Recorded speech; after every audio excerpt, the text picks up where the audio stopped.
was co-pilot on a B-17, returning from a successful bombing mission. We'd been hit by very light flak, but there was no serious damage. Nothing to do now but relax for the long bus ride home. Our flight engineer was checking the plane and the crew, and everyone was taking things easy. Looking for excitement, huh?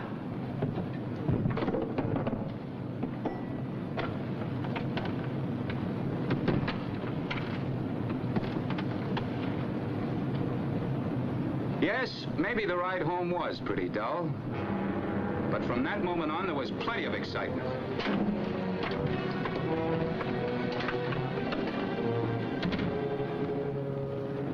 We got a bad leak in the left-hand tank. Check on those gauges. Check. About 400 gallons. It's just pouring now. Pilot to navigator, pilot to navigator. Navigator to pilot, go ahead. We've got about 400 gallons of gas, but we're losing a lot. Can we get home?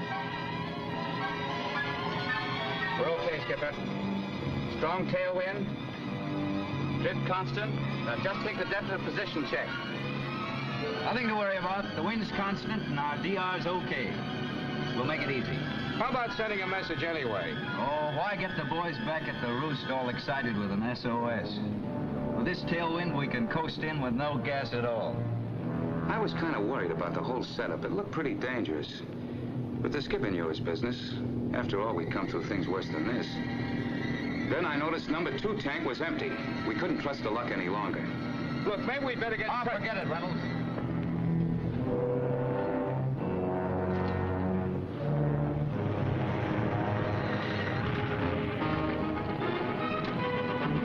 The gunners realized something was wrong. They hurried to the radio room. Pilot to radio operator, pilot to radio operator. Start pounding that key. Get our position, send a report.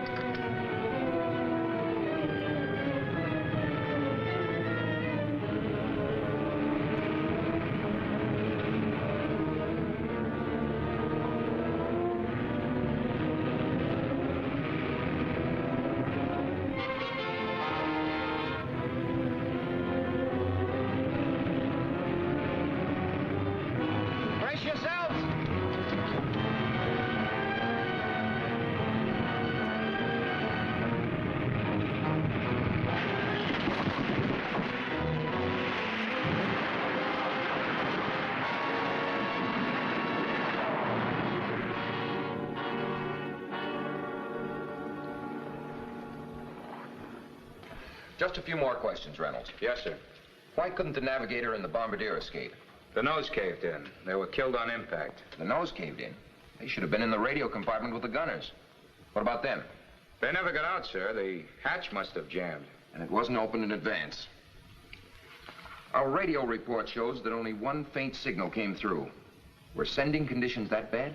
Well, I couldn't say, sir. We were just starting to send when we crashed, so we didn't get many off. Lieutenant Harrison, the pilot, was sure we'd make it all right. Was the emergency equipment satisfactory? I'm afraid we didn't have much time to use it, Captain, after we hit the water. Besides, we weren't sure where it was stowed. Didn't you ever have dinghy drill? Well, we've always been pretty busy. We never had much time for it. Didn't you ever suppose that something might happen to you and the others? Well, you know how guys are. We always figured we had the Indians sign on bad luck. Yes, I know. 10 men went out. 1 came back. You men always think that the other fellow, the other plane, not you, is the one that's going to get it, so why worry? Well, 9 of you were wrong. I understand you're going back to the States, Reynolds. Yes, sir. Well, I hope if you get your own crew and your own ship, Lieutenant, you'll remember those boys that are still out there in that drink, the guys who didn't come back. That's all.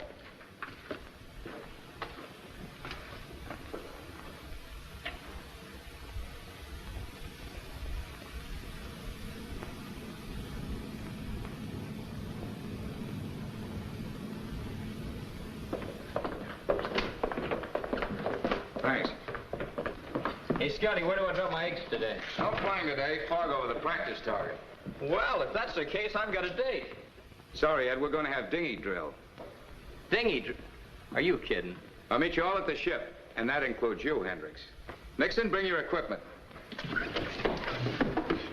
What is this, the Army or the Navy?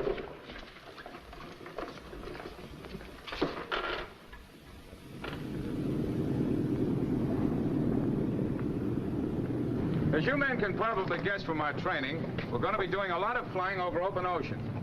And if we're ever forced down, it's going to be a pretty long swim home. That's why our ship carries 300 pounds of emergency rescue equipment.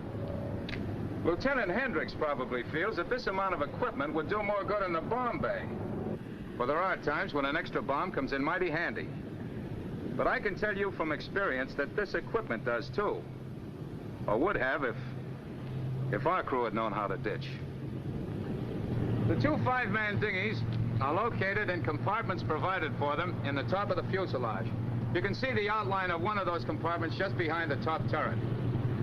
The dinghies in them are released from inside the radio compartment by pulling two blue handles just in front of the escape hatch.